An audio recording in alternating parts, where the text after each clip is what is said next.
of Fashion TV, where art, fashion, and music all meet in one place, right here on the Art of Fashion TV. And now, welcome your host, Donovan. All right, thank you for joining us on the Art of Fashion TV. Tonight, I am sitting with Cory Duval.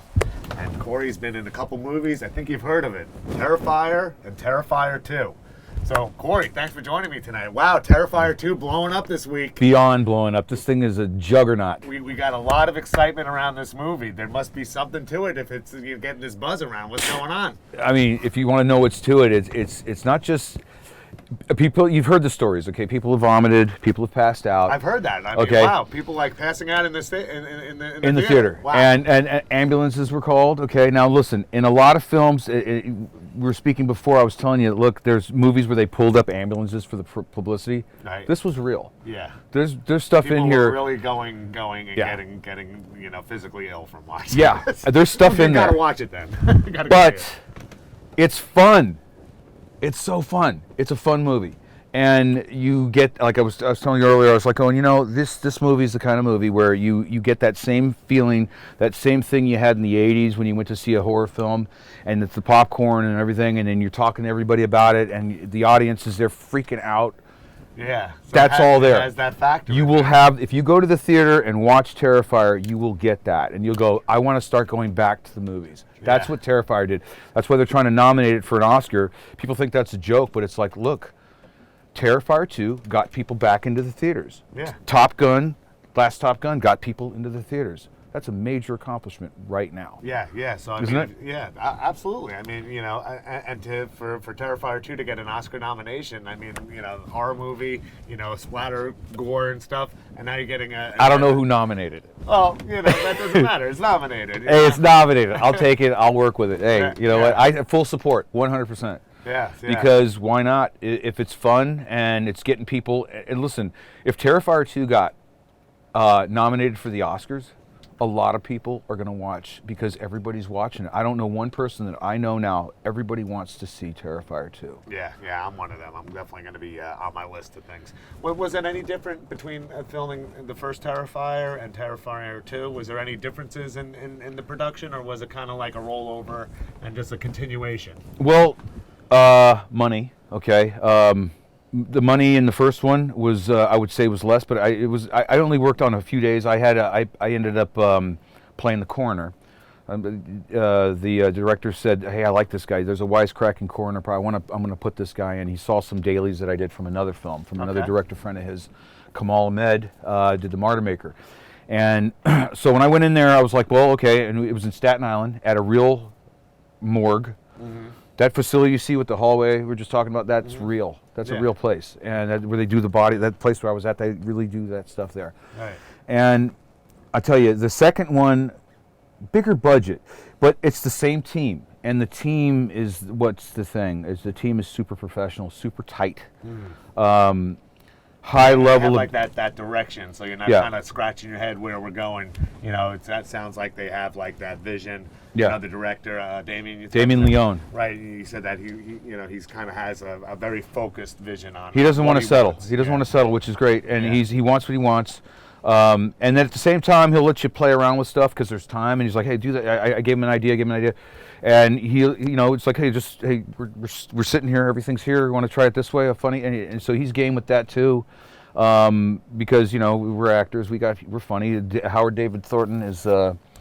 Howard Thornton, he's hilarious. Okay, fun to play with, like another actor. You can just fully nerd out with acting. Every kind of movie in the history of movies, we'll sit there talking for 10 hours. And sometimes when you're just kind of ad-libbing and fooling around, sometimes those are the moments that stuff. make the movie. Yeah. Like those lines that are just come out of nowhere. Because you just do it. You just do it, and it's not so contrived. And that a lot of times those are the ones that the people remember those lines. And that's the thing, is that this thing's got a lot of lyricism and humor. Dark humor, really dark humor that you'll laugh at, and then you'll be ashamed you're laughing, but the damn thing's funny. It's funny. Right. It's funny, and you're like, oh my God, I'm going straight to hell. Yeah. But I go, I don't care what anybody says. This is hysterical. The movie's funny in a lot of ways because of Thornton, number one.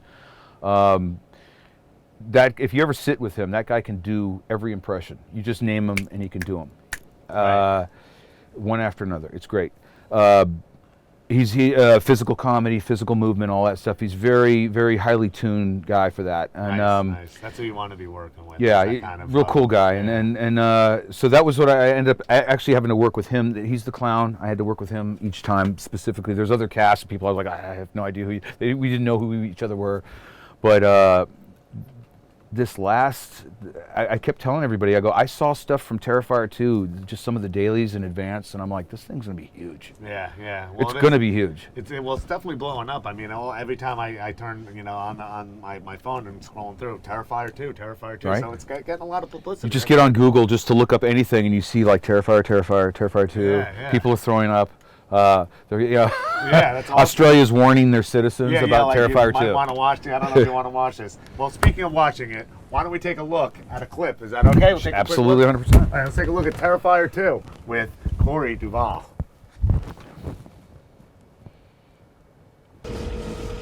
911, where's your emergency? Hello? 911? Do you have an emergency? Sir, can you speak? If you can't speak, press any button on your phone. Once for yes, twice for no. Are you still there? Sir, I want you to stay on the line for me, okay? I'm gonna track your location.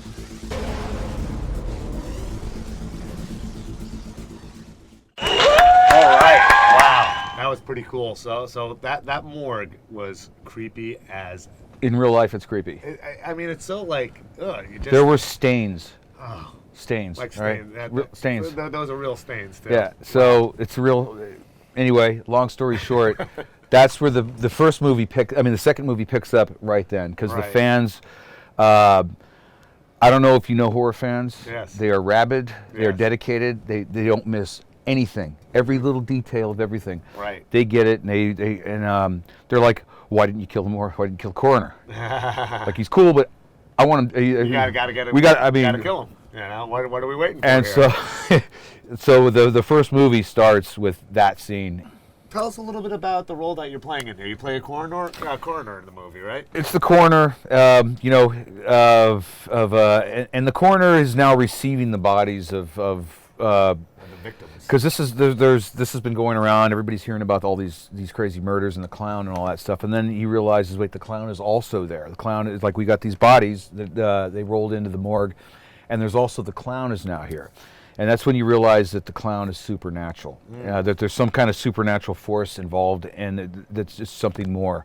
Wow. And I mean, if you would look at the scene, it looks like something out of 1981 or something. You know what I mean? Like, it has that vibe to it. Yeah, it has that 80s horror slasher, Jason, Freddy Big time. kind of stuff. Like the going on music there. at that time and Uh-huh. everything, like that kind of vibe. It's Yeah. all there. It's great. Yeah, it's good to bring the guy. And people who see it, that's why they love it. They're like, wait a minute, this is cool. It's This like is what I used to it's like a muscle car or something. That's or something like, it's something old that's done well. And Right. and it's even harder. It's like there's it's got the mega violence. Right. But so getting the role, like I told you before, it was Kamal Ahmed. I work with, and we do these gritty sort of New York. Right. You're doing another series called Crash the System. with So we're doing Kamal, season right? 2. Right. Okay. So that's Starting another- season 2 in like 2 weeks or something. So That's another project, and what I've seen so far of that, it's been a great series. Did so you far. get to see it? Yeah, I Okay. did watch a couple episodes. that's the one I'm proud of as the thespian. Yeah, you know? I mean, they're both. It sounds like they're both definitely worthy of being proud of. Yeah. But that was a great series as well. I'm looking forward to seeing the Terrifier stuff as Yeah, well. the Terrifier. You're gonna that's a whole different genre. get some people. Yeah. Get some Oh, people yeah, to yeah. watch that with. Yeah, and yeah. Some popcorn, the whole some deal. people who could not tolerate it, but could take it.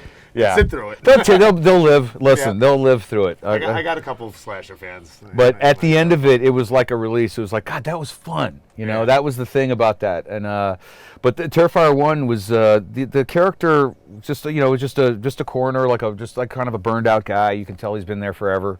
Yeah. And just a guy who has literally seen it all. And he gets all of a sudden art's there. Yeah. And I brought my mother to the one of the premieres. And I'm like, "Are you cool with this? I mean, really?" And she's like, "No. Lay it on me." yeah. Right? And what was her reaction? She's just like, Jesus Christ. She's Just like terrified. She's like hugging me, you know. Yeah. Like you're my boy, you know. Yeah. This isn't supposed to be happening on screen. Right? Wow. So Terrifier. It sounds terrifying. It really does. So, but at the same time, it's like a roller coaster. Like you're saying, you have that fun, almost comedic elements to it. also, it's it's a 100% independent film. Mm-hmm. This is a privateer setup. This is not big money. This is not big. This is just chops, talent, hard work. Right. Damien worked his ass off on this thing. I mean, I kept checking in and like, and I just love the fact that I have patience, man. He's fine tuning something. Yeah. You know, it's like some people, they'll just do something and they're like, it's done. You know, there's a big thing in art where it's like, when are you done? When do you know that that's the last stroke? Right. And just leave it alone. Exactly. So some people, you go, you should have went farther. And then some people will, they'll polish everything. And he took care of that, man. Everything's really good in there. A real good cast. There's a girl in there. She plays the final girl, right? Mm-hmm. Who makes it. Great. God, what's her name? Oh God, I got to look it up. I met her once, but she's fantastic. Lavera. Right. Lavera, and I think it's Lauren Lavera. Okay. And that's going to be a name you're going to remember because she's really good, real good martial artist, Nice. like really good, and working all the time. Nice. So that's awesome. So without giving too much away, do we? Can we smell a Terrifier 3 Without a in doubt. the works? without a doubt. Terrifier 3 in the works? Oh, without a doubt. Well, I mean, come okay. on. With the money, I mean, Well, yeah, if it's making money, you got to continue the franchise at this point. it's in 1 month it's made 40 times. Yeah. It's 40X. what was spent, That's right? great. Yeah. So you guys are rocking and rolling. So if the studios go, hey, look, they throw him some money to do a big one, or I could see them trying to get Damien to direct something other than that. They go, hey, we want you to do Halloween, or we want you to do the next some Hellraiser other, or something. yeah. Because I read, there was an article that came out and it said that Terrifier 2 is now the mega slasher. There's the mega slasher. I go, once that was there, I'm like, that guy's the man now. Yeah. He's the guy. That's He's great. the master of horror at this point right now, or is one of them. Yeah. One of them. That's awesome. You know, and that's the dude's a good guy, man. It's just the hard work, It sounds like a lot of talent in one movie. When I realized he was doing all of it, I went there and I was like, God, you did all of this. You know, I mean, like they had to cover my head with a whole. I had to breathe through like straws and. Yeah, all sorts of. When you see the footage on the next one, how effed up I'm getting. I'm not going to say what happens, but No, don't give it away. it's good. Excellent. All right. Well, Cory, thanks for coming today. All right. And there you have it. Cory, thanks for joining us today. Thank you. Yes. And everybody, go see Terrifier. Terrifier 2. You can stream them on Amazon Prime, YouTube TV, and Screambox. So go check it out. Terrifier 2. You'll be terrified. You will Whoa. be. You will be. Uh-oh. Hello, and thank you for joining us on the Art of Fashion TV. I'm your host, Glenn Donovan. Hey, today we're going to be doing things a little bit differently. I'm not going to be hosting and interviewing some fashionistas today, but today we're going to be doing the art of acting. So I am going to be joined with a couple actors. I have Danny Doherty here, and he's from a new TV show called Crash the System. It's available to view on Amazon Prime and on Tubi. So we're going to be joined today by a couple of the actors on that TV show, and I'm very happy and excited. Hey, Danny. I'm very excited. Yes, thanks for joining us. Thanks for being here. So Thank you you got for this new show having me. coming out, Crash Yeah. the System, Yes, and I yes. think you were discussing that it was brought to us by Kamal from the Jerky Boys. Kamal Ahmad from the Jerky Boys, correct? Yes. He's after he left the Jerky Boys, he became a writer director, and obviously, you know, where I'm from in Yonkers, New York, back in the day, long time ago. the Jerky Boys were very popular. Yeah, I remember listening to them. Yeah, you remember. You know, the cassette tape. The cassette tapes. You know, that was basically going viral back then. Yeah. When you even like rappers or anything, like if you had a tape and it went around everybody, that was going viral. Right. Before any of the internet and stuff, everybody would make copies of a copy, so you get this ratty copy. You could barely hear it, but you got the jokes going on, and it's still like something that you'd be laughing at. I love the Jerky Boys. They were me really too. hilarious. They were huge in my neighborhood, so that's how I know of him. Okay. So flash forward a few years after that, I was in the embryo stages of becoming a professional actor, and I was just happened to be home, and I was watching his movie. The Jerky Boys. The Jerky Boys movie, yeah. So now we're mainstream. Yeah. So we're not going on cassettes. We're going like a Hollywood they movie were style. Metallica, the underground, kings, and then they did the Black Album and went mainstream. Right. Excellent. And you've been in a couple different projects recently, right? Yes. One shares my moniker, Ray Donovan. Yeah. Right? I'm being Glenn Donovan. Yeah. All right, why don't we take a look at one of your scenes? And you're here with John Voight in this one. Give us a little setup on this one. I will. All right. This is from the last season, season 6, 2019. The scene is actually Bunchy and Mickey are ripping off the Hampton Jitney. They are Just robbing a bus. Robbing a bus. Okay, and you're there to do that. No. They're there to do that, but unbeknownst to them, I am a passenger, and I'm not going for it. Okay. I get up and I tell them otherwise. Okay, well, let's take a look at that. Yeah. All right, Ray Let's do Donovan it, with let's do Danny it. Doherty. Thank you. Asshole. Yeah. Fuck, drop it. I don't want to shoot you, but I will. This ain't even my gun. It's my brother's gun. I'd be really pissed if I kill somebody with it. But I will. You want to be a hero? I can help you. Or you can live. Drop the fucking gun. If you shoot me, I'll shoot you back. Don't you fucking shoot up, Pop. Shoot them both of them. Listen, put the gun down, all right? We'll all get out of here. I'm gonna shoot him. Don't you fucking shoot nobody, man. What do you propose we do?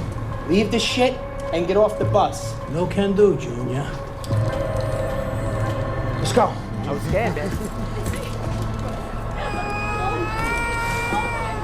How many times I told you everything I know? A movie I did with Ice-T back in 2015. You believe Okay. me, don't you? Please tell me you believe me. Believe you. Believe. Believe? I believe you're a lying, blood-sucking double-crosser who's so fucking greedy that you ruin everything we vampires now. built just to make a few extra bucks.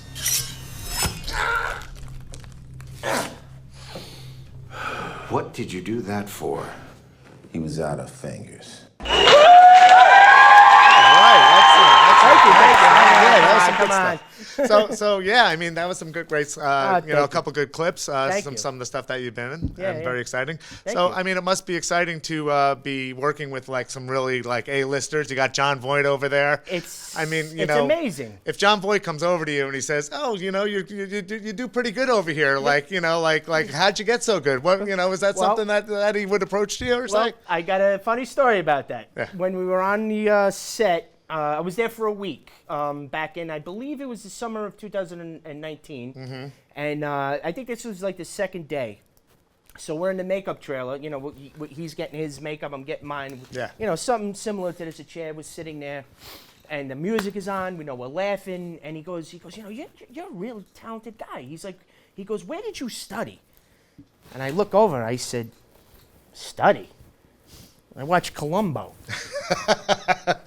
And he's like, oh my God, I love it, because he was good friends with Peter Falk. Oh, okay. But the reason is because, I come from Yonkers, blue collar background. Right. So, I did some acting school per se, like nighttime classes and all that. But, basically it's just like a natural thing. And as the more parts that I got, it was like kind of like on the job training, so I kind of, the talent part is just like you have to know how to tell a story. It's the mechanics that you have to, like your eye line and where you have to sit, like that kind of stuff. So he got a real big kick out of that.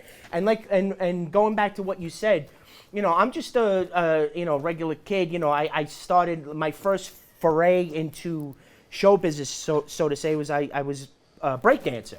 Oh, and really? graffiti writer. Okay. You know, was my thing. You Yeah. know what I mean? And that kind of got me used to, not the graffiti part. The graffiti part, you sneaking down in the subway tunnels. But Sure. But the breakdancing part, you know, it got me used to being in front of a crowd. Right. And I got that A little notoriety. that and a little, notoriety. yeah, and that feedback. You know, and it's like that old saying, once you get, you know, the bug, Yeah. it's always in you. Sure, sure. You know. Absolutely. Excellent. And excellent. then from there, I went into DJing, you know, so the acting thing. So, but like I said, just to speed it up, it's like, you know, when we're acting, we're on set, I'm doing my thing. It's Yes. like when I get back to, like, when they're changing the scene and, you know, I'm sitting there and then I come back to me. Yeah, coming back to Danny. And then I look over and I'm like, holy crap, is that Al Pacino over there? Right. How the hell did I get here? Right, like, right. what are you doing here? Yeah, well, it's like a You know? dream. You know, you're working with all these Yeah, this I'm like, great what talent, are and you here I doing am here? there, too. Like, are these people paying me for this? Yeah, that's awesome. You That's know? awesome. Well, Thank you you. always got to start somewhere. That's Yeah, great. absolutely, absolutely. Okay, we're going to bring on a couple more guests in over here, all right? But I want everybody to check out Crash the System. It's on Amazon Prime. It's on Tubi. We're going to see Danny Doherty there and a lot of other people. So go check it out. The plans you stole were for a weapon that worked using sound waves that could subdue the enemy into a passive, almost submissive state. They fingerprint us at birth and then they toe tag us at death. I'd say that's all we are. Just a piece of meat. The devil is a personification of evil, is he not? So if he punishes all the bad people in the world, wouldn't that make him good? The government wants you to be submissive so they can mold you into a play version of yourself. At core, we are savage. You are evil and wicked. We must crash the system.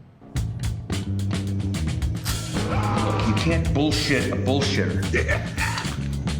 Who the fuck sent you? No.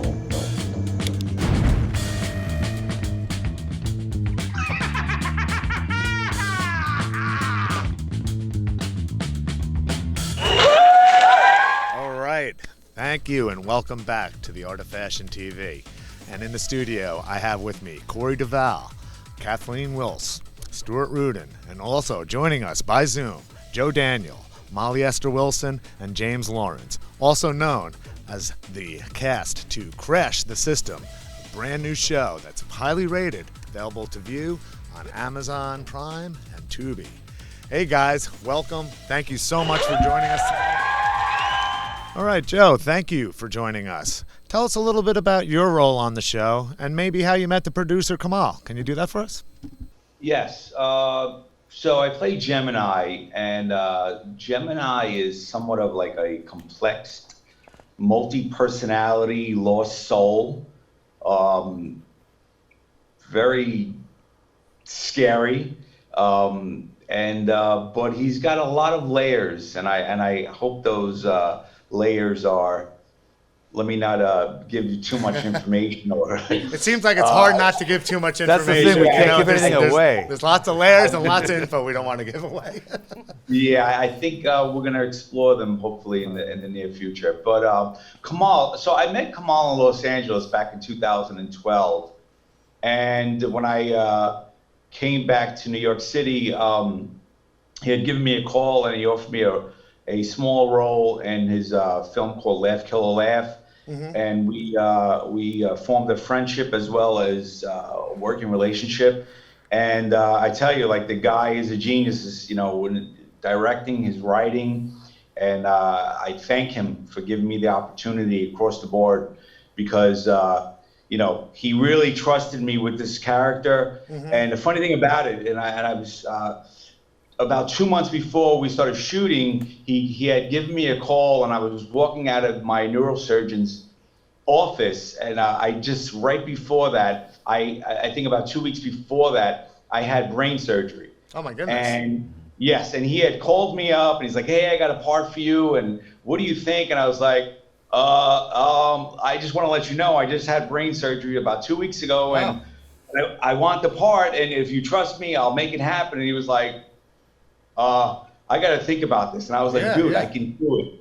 And he gave me the opportunity, and I had a lot of fun doing it. It was rough sometimes, but with his guidance, I got myself there, and I'm very proud of what we did. I mean, Joe, that is a incredible story and a real true testament to your strength and endurance, you know, going through all that and still being able to bounce back and, you know, take on the role still. And it's good that Kamal, the producer, also was, you know, willing enough to keep you on board and not, you know, I don't want to say concerned, but not worried about, you know, how your health is doing. I mean, that's a lot that was going on there, and just, you know, that's just incredible. So, you know, I'm glad you had a speedy recovery and you're back working. That's great. Yes, cool. so I can't thank him enough. I really couldn't. Nice. We're so happy that you're okay. Yeah, I mean, that's a lot to go through, so it's good to see that. Yeah. Yeah, I mean, you look great, and that's a wonderful recovery. So, you know, Godspeed. Yes, thank you. Yes, excellent. James, what's up, buddy? Yes. James, you are a veteran actor. Tell us a little bit about yourself and how you met Kamal and, you know, your role on the show as well. I know Kamal an awfully long time.